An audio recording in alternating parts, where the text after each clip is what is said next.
शिमला में 3 दिवसीय अंतर्राष्ट्रीय संगोष्ठी का हुआ आयोजन। राज्यपाल श्री प्रताप शुक्ल ने किया शुभारंभ। संगोष्ठी में परंपरा और विज्ञान को लेकर की चर्चा।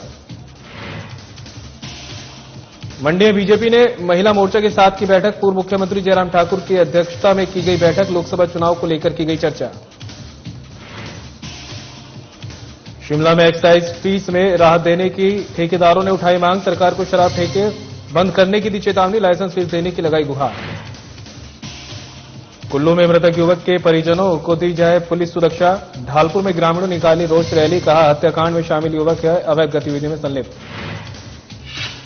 नाहन में आर्टी समुदाय को किया गया जनजाति का दिया गया दर्जा।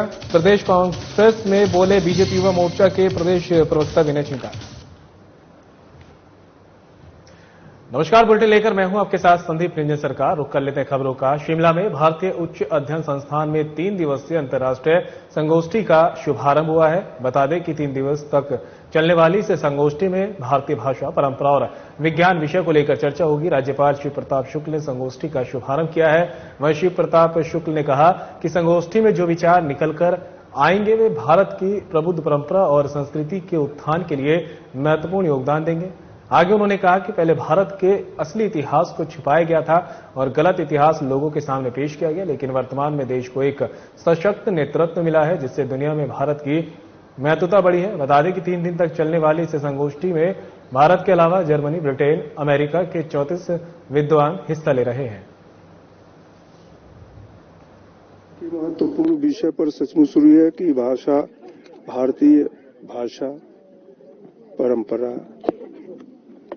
और विज्ञान, तो 3 दिन की गोष्ठी है। इसमें निश्चित रूप से अपने अपने विचार रख करके लोग ये करेंगे, लेकिन आज इसकी आवश्यकता अत्यंत है कि जब भारतीय इतिहास को पूरी तौर पर जो उसका वास्तविक इतिहास था नकारा गया, आज नई शिक्षा नीति ने अपने इतिहास को, अपने प्राचीन परंपराओं को, संस्कृति को उद्धृत करने का कार्य किया है।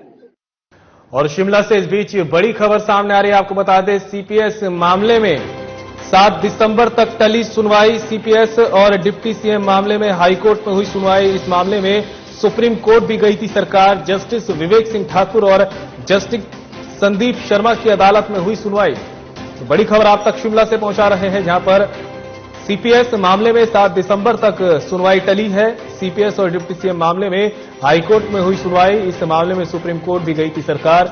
जस्टिस विवेक सिंह ठाकुर और जस्टिस संदीप शर्मा की अदालत में हुई सुनवाई।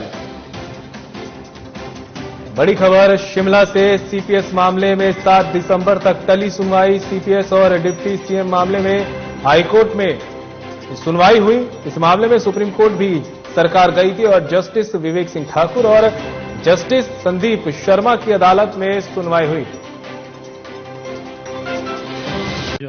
यह मामला जस्टिस ठाकुर और जस्टिस संदीप शर्मा जी की कोर्ट में लगा था और आज इस बेंच में एक नए जस्टिस आए हुए हैं। उन्होंने कहा कि हम लोगों ने इस मामले को देखा है और हम लोग इसको पूरा डिटेल में देखेंगे और हमने जो प्रेयर्स ली थी आज, वैसे तो यह मामला as far as my petition is concerned, that is PIL number 19/2023 Kalpana Devi versus state of Himachal Pradesh. Bhajpa विधायकों द्वारा जो Satpal Satti versus state of HP के नाम से रिट पिटीशन पेंडिंग है, उसमें 2 डिफरेंट मामलों को इकट्ठा सुनवाई के लिए लगाया गया है। एक मामला है जिसमें उन्होंने डिप्टी चीफ मिनिस्टर के पद को चुनौती दी है कि डिप्टी चीफ मिनिस्टर नाम का कोई संवैधानिक पद नहीं है तथा उनकी नियुक्ति को रद्द किया जाए। इस मामले में सुप्रीम कोर्ट से, विभिन्न हाई कोर्ट से ऑलरेडी फैसला हो चुका है।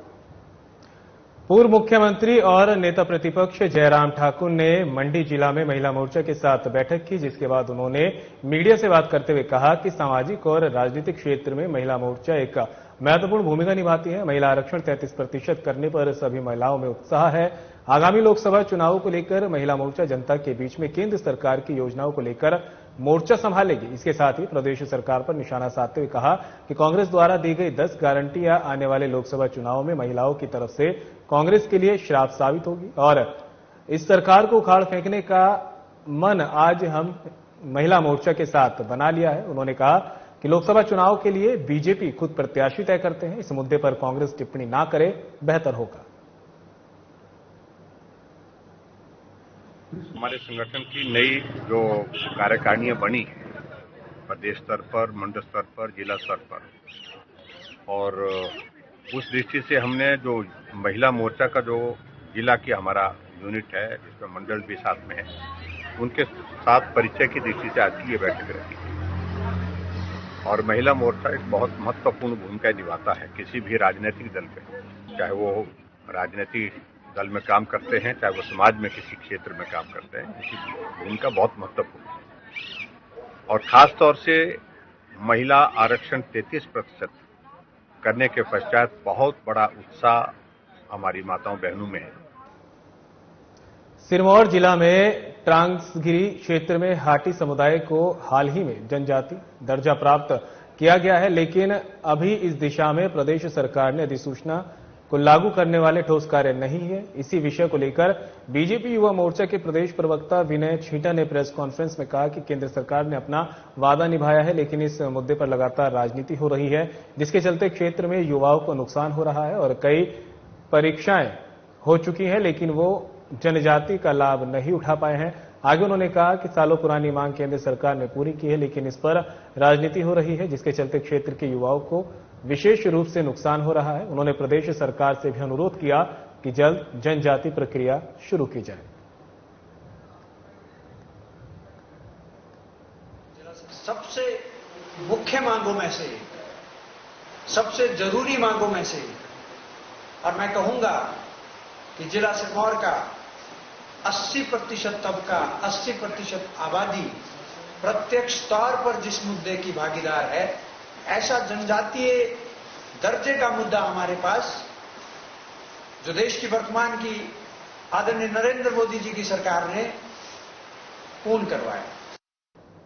खबर मंडी से है, जहां साक्षरता और जन विकास समिति की तरफ से सम्मान समारोह का आयोजन किया गया है, जिसमें मुख्य अतिथि पद्मश्री नेकराम शर्मा मुख्य रूप से मौजूद रहे। समिति ने इस मौके पर पद्मश्री नेकराम शर्मा को कृषि क्षेत्र में उत्कृष्ट सेवाओं को देने के लिए सम्मानित किया है। वहीं इस अवसर पर नगर निगम नेलावाड़ पार्षद को आपदा के दौरान बेहतर सेवाएं देने के लिए सम्मानित किया गया। कार्यक्रम के दौरान समिति पदाधिकारियों ने समिति की तरफ से चलाए गए साक्षरता अभियान और समिति के बारे में चर्चा की। वहीं नेकराम शर्मा ने बताया कि आज के किसान और पहले के किसान में अंतर है, क्योंकि पहले किसानों के पास अपने बीज होते थे, लेकिन आज बीज के लिए किसानों को इंतजार करना पड़ता है। उन्होंने कहा कि इस विलुप्त होती हुई बीज की दशा को सुधारने में सरकार और विभाग के साथ चर्चा की जाएगी और आने वाले समय में किसानों को बेहतर तकनीक के साथ बिजाई और कृषि के प्रति प्रेरित किया जाएगा।